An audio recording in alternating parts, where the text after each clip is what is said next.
Bonjour, content. Et moi aussi, je suis très content de même. Je suis né au Tibet. Quand j'étais 8 ans, 9 ans, je rentre dans le monastère.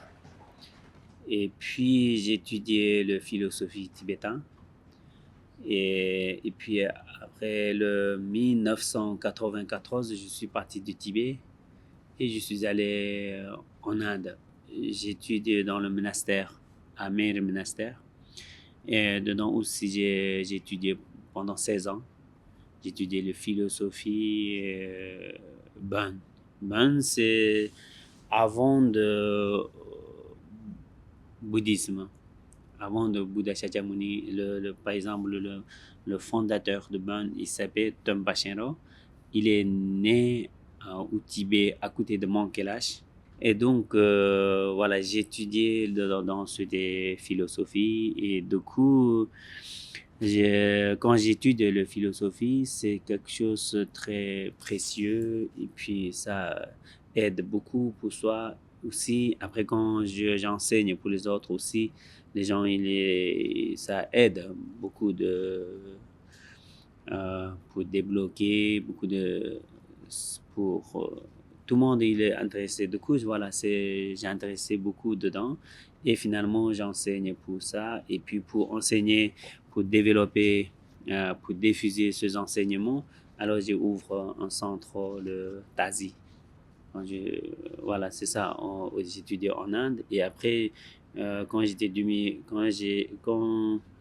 le 2010, je suis devenu le docteur en philosophie tibétaine et du coup, je suis venu en Europe et finalement, j'ouvre le TASI, le centre. Ouais, c'est ça.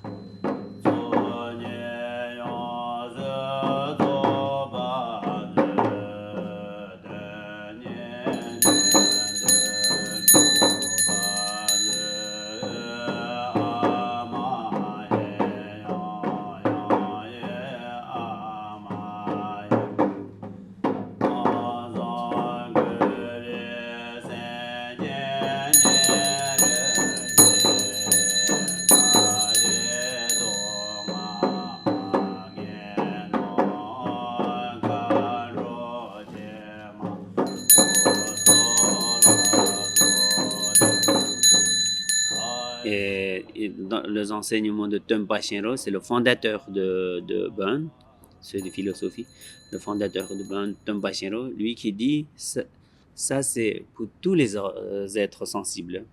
C'est pas que pour le bouddhisme, c'est pas que pour les Tibétains, c'est pour tous les êtres sensibles. Et pour libérer notre 5 émotions négatives. La racine, c'est 5 émotions négatives.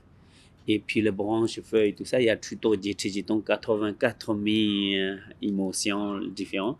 Mais la base, c'est les 5 émotions négatives. La colère, la jalousie, ignorance, attachement, orgueil. C'est la racine. Et du coup, ça, c'est même si tu es bouddhiste, même si tu n'es pas bouddhisme, c'est pareil pour tout le monde. Ça quand on rentre dans les 5 émotions négatives, ça donne souffrance pour soi et blocage pour soi et donne maladie aussi pour soi et pour les autres aussi. Et du coup, c'est pareil pour tout le monde, c'est pareil. Du coup, ce que j'enseigne, c'est pour libérer les 5 poisons. Je donne une méthode avec la méditation, avec le yoga, avec la respiration. Et encore, il y a différentes méthodes pour libérer les 5, la colère, la jalousie, ignorance, attachement, tout ça. Et derrière, pour développer les 5 sagesses, l'amour, la paix, la joie, la générosité, tout ça. Et du coup, ça, c'est finalement, même si quelqu'un qui n'a pas entendu le bouddhisme, si quelqu'un qui a entendu le bouddhisme, mais pareil pour tout le monde, on a expérience dedans. Du coup, quand j'ai expliqué tout ça, par exemple, aujourd'hui, il y a des groupes, dedans, il y a certains, il a entendu le bouddhisme, certains, jamais n'a pas entendu le bouddhisme. Mais quand j'ai expliqué, quand même, tout le monde, il comprend, et vraiment, parce qu'on a expérience dans le 5 poisons, et qu'est-ce que ça donne pour soi, pour les autres, tout ça aussi. Et mais maintenant, par exemple, sur la planète, la guerre, tout ça, c'est vient par les 5 poisons. La colère, la jalousie, ignorance, attachement, orgueil, tout qui donne, voilà, c'est tous les violents, tous les guerres, tout est négatif. L'origine, c'est là. Et du coup, quand je parle de tout ça, tout le monde, il les comprend quand même.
Quel rôle joue la méditation dans la vie quotidienne selon votre tradition? La méditation, la méditation, c'est vie quotidienne. Normalement, la méditation, c'est présent, c'est ça, présent. Et quand ce matin, j'ai expliqué ça, voilà, c'est présent, vie quotidienne, en besoin présent. Parce que la méditation, quand tu es présent, et tout laisser passer, laisser naturel, n'importe quel vient, les conditions mauvaises, négatives ou positives, n'importe quel vient, tout laisser passer, laisser naturel, quand tu es présent, alors finalement,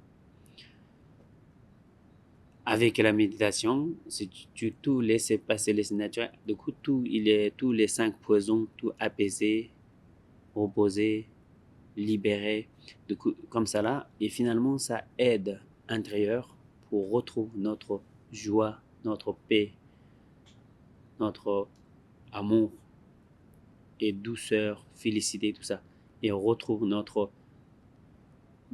l'espace intérieur. Et tous les troubles de notre conscience, notre mental, tout quand il est apaisé, libéré, et derrière, on retrouve notre paix, notre joie. C'est ça, finalement, c'est résumé, tous les 5 émotions négatives, tout ça, il est apaisé, libéré. Derrière, il est développé les 5 sagesses. Ça, voilà, quand on présente dedans vie quotidienne, là, du coup, il peut guérir beaucoup de maladies aussi.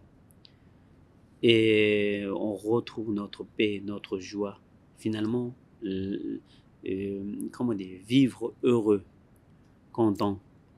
Et à la fin de vie aussi, la méditation, qui finalement, ça peut aider à mourir en paix.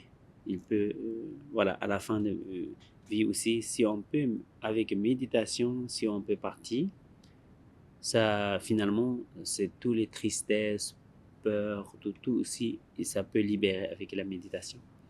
Du coup, et après, comment dire, vie quotidienne. C'est la méditation, c'est normalement vie quotidienne.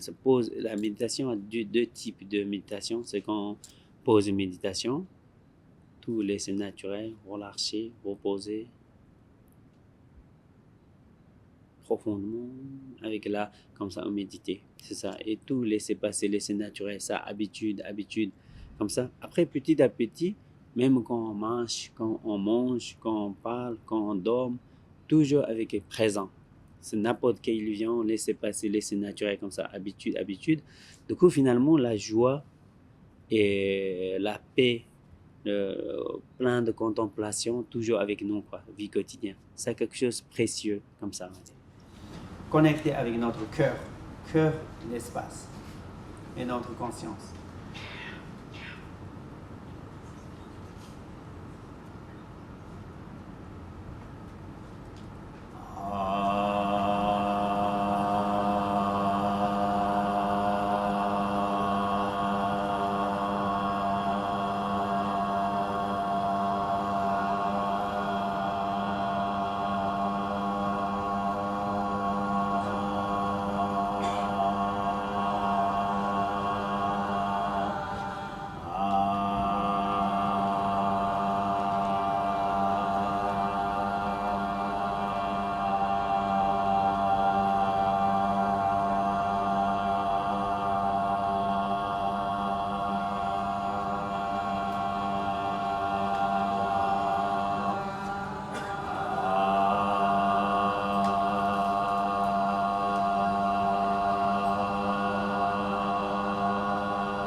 dans le bouddhisme tibétain, dans le Bön, tout ça, c'est la méditation, différentes méthodes, différents types de méditation, avec le support, méditation avec le support, après petit à petit sans support.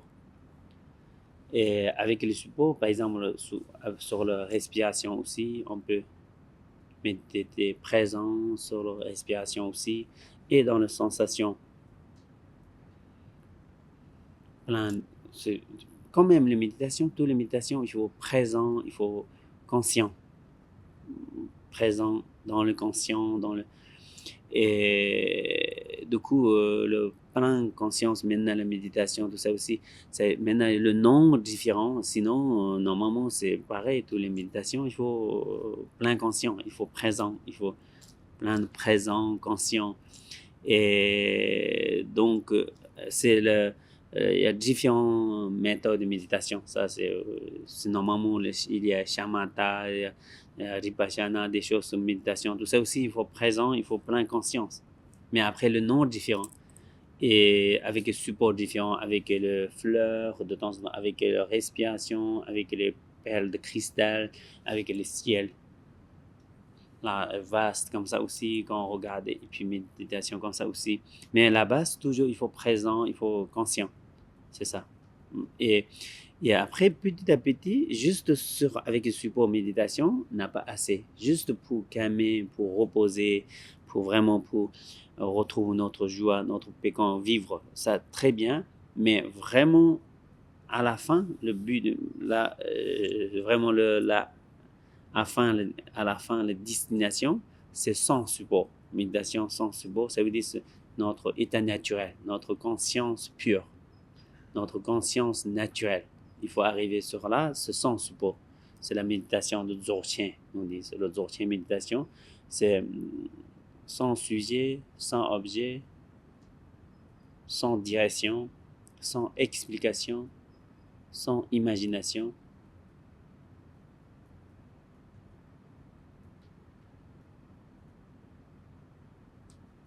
Même si finalement, quand on médite, c'est pas méditer. Quand on n'a pas médité, c'est la méditer. C'est quelque chose vraiment profond, subtil.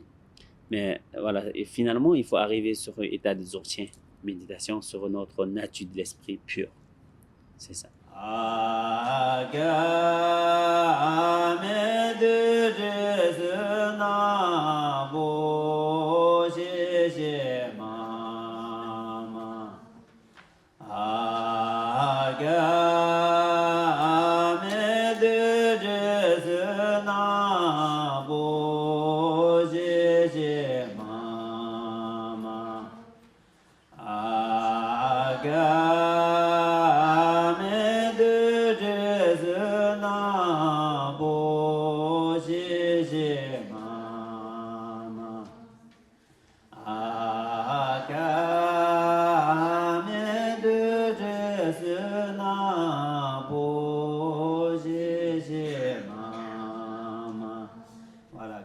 Les gens dans la nature, comme ça aussi on peut.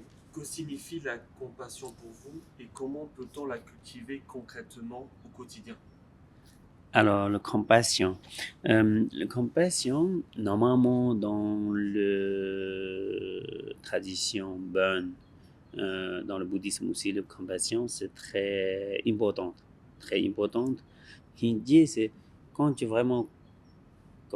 compassion, il est là, alors c'est naturellement, on peut ressentir des sensations des autres. La compassion, c'est vraiment, nous devons, par exemple, quand on prend exemple soi. Du coup, quand sur nous, par exemple, la douleur, le négatif, n'importe quelle souffrance quand il vient, on ne supporte pas quoi. Du coup, pour les autres aussi, pareil comme moi, comme nous, quoi, comme soi. Et du coup, si on a de compassion, naturellement, on ne peut pas faire mal pour les autres. Parce que quand on ne peut pas faire mal pour soi, et puis les autres aussi, pareil comme nous, quand on met le place des autres, du coup, voilà, c'est finalement la compassion, c'est quand la compassion, quand il vient, tous les solidité, il devient souplesse intérieure. Souplesse, il est doux. Par exemple, la colère, la violence, les solides, des émotions quand il vient. Si tu viens quand présent dans la compassion, ça ne peut pas rester solide et tout, et ça devient doux, douceur. C'est le compassion en tibétain, il s'appelle Hi Jie. Hi, c'est le cœur, quoi. Jie, c'est comme le roi. Ça veut dire c'est le roi qui peut gérer tous les... Il peut maîtriser tout, quoi. Un peu humble. Et du coup, intérieur, le roi, ça veut dire Hi Jie qui peut maîtriser toutes notre émotions négatives, tous les agressifs. Tout, ça peut apaiser, maîtriser. Et puis, comment on pratique sur la compassion? Si on pensait, réfléchit, on prend, nous, on met sur place des autres. C'est des gens qui souffrent, par exemple, quand on va dans l'hôpital, quand des gens qui souffrent, tout ça, quand on voit, c'est sans réfléchir, alors c'est solide, quoi. On ne ressent rien. Mais après, quand on réfléchit, pour nous, quand on tombe malade comme lui, alors ça veut dire ça douleur on ne supporte pas quoi quand on met sur l'autre place et du coup naturellement on souhaite pour lui guérir et pour soigner on souhaite vraiment avec cœur pour je ne veux pas lui souffrir quoi comme ça pareil avec la guerre des choses comme ça aussi. La compassion quand il vient naturellement le cœur qui vraiment pour souhaite pour lui libérer, pour aider, pour guérir, quelque chose comme ça. Et après, c'est naturellement, même quand on récite des mantras aussi avec compassion, ça veut dire c'est vraiment pour guérir lui, pour soigner lui, pour développer lui. La compassion pour soi aussi et pour les autres. Sinon, vrai, la compassion qui ne donne pas blocage pour soi aussi pour les autres. Par exemple, si on donne compassion pour les autres, naturellement, ça reçoit pour nous le douceur. Douceur. Il est joie. Ça encore, c'est ça, la compassion.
Alors, chant sacré, moi j'étais guide de chant dans le Meher Monastère. Meher Monastère, c'est le plus important monastère dans le Burn.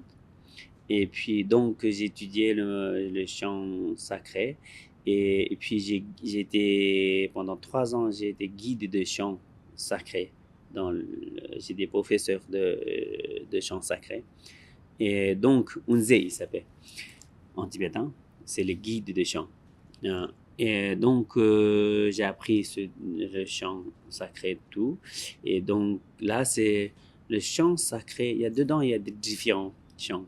Par exemple, le chant paisible, chant d'élargir, chant de pouvoir et chant de courser. Il y a des différents chants dans le rituel différent, le mantra différent. Et donc, le chant sacré, normalement les mantras différents, le chant, tout ça, c'est par la parole, activité de parole. Du coup, c'est le puissant de parole. Le puissant de parole. Le chant aussi, par exemple, quand on parle, même la façon de parole. Par exemple, quand on parle doux ou parle un peu fort ou avec les chants, il y a donne différentes énergies. C'est ça. Et normalement, la base aussi, c'est ça. Toutes les méthodes, le chant aussi, la méditation, et dedans, tout est, tout cela, c'est méthode pour libérer notre 5 émotions négatives. C'est ça, pour apaiser les 5 émotions négatives, pour développer les 5 sagesses. Et quand il est libéré toutes les 5 émotions négatives, et derrière, et naturellement, les 5 sagesses, il développe. Du coup, ça, c'est voilà, pour guérir, pour vivre heureux, vivre joyeux. Certains maîtres, quand ils pratiquent, et quand ils méditent, tout ça, dans les histoires, et il y a dans le vision, quand ils méditent dans le vision, après, ils ont entendu le chant différent, comme ça, quoi. Les différents chants, ils viennent. Et puis ça, quand il est écrit, finalement, ça transmettre sur les autres, comme ça. Et donc, différents chants, différents mantras, il y a énergie différente. Et des gens qui écoutaient le chant aussi, pareil, quand certains chants là, vraiment, il peut apaiser son émotion, ça peut purifier aussi avec là. Il y a différents chants aussi, il y a différents instruments. Om Mani Moye Sale De Om Mani Moye Sale De Om Mani Moye Sale De Om Mani Moye Sale De Om Mani Moye Sale De Om Mani Moye Sale De. Pour vivre heureux. C'est ça, là, c'est toujours le côté de positif chose. Il faut penser sur le côté de positif. Toujours le côté de positif, ça veut dire, ah, j'ai ça, je suis content, je suis heureux, j'ai ça, j'ai ça, j'ai ça. Par exemple, pour nous êtres humains, ah, je peux écouter, je peux voir, je peux regarder, je peux analyser, je peux chercher solution. Voilà, tout ça, c'est notre richesse. Il faut toujours rappeler la richesse de notre vie. Même par exemple la journée quand il fait beau, ah c'est merveilleux, magnifique, je suis content, je suis heureux.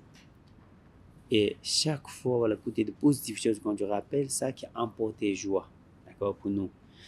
Mais notre mental, notre émotion, souvent il est côté de négatif. Ah ça n'a pas marché, ça a cassé, ça va pas, ça va pas, ça va. Et du coup toujours on est dans le sombre, dans les sensations mauvaises. Toujours, il faut penser côté de positives choses. Quand tu rappelles, chaque fois, on retrouve notre paix, notre l'espace. C'est ça. Toujours rappelle notre vie quotidienne, notre, comment dire, le cadeau de notre vie, nous ne devons pas oublier. C'est ça, d'accord? Chaque fois. Ça, c'est pour tout le monde. C'est très important. Moi, je pratique au-dessus. Quand ça marche bien. Et si tout le monde, ça un peu rappelle ça aidera. Ça aidera. Parce que un côté négatif, un côté positif pour tout le monde. Du coup, si on pense côté des positives choses, rappel, je suis content, je suis heureux, j'ai ça, là, c'est vivre heureux, content avec tout ce que nous avons. Sinon, si on pense que de côté négatif, après, c'est pas que moi, c'est pas que lui. Par exemple, pour tout le monde, un côté négatif, c'est bien. C'est nous disent le défaut de samsara. Quand on est sur la terre avec émotion, du coup, ne viendra pas tout bien, tout complété, il n'existe pas. D'accord? Comme ça, alors tout le monde, je souhaite ça. Om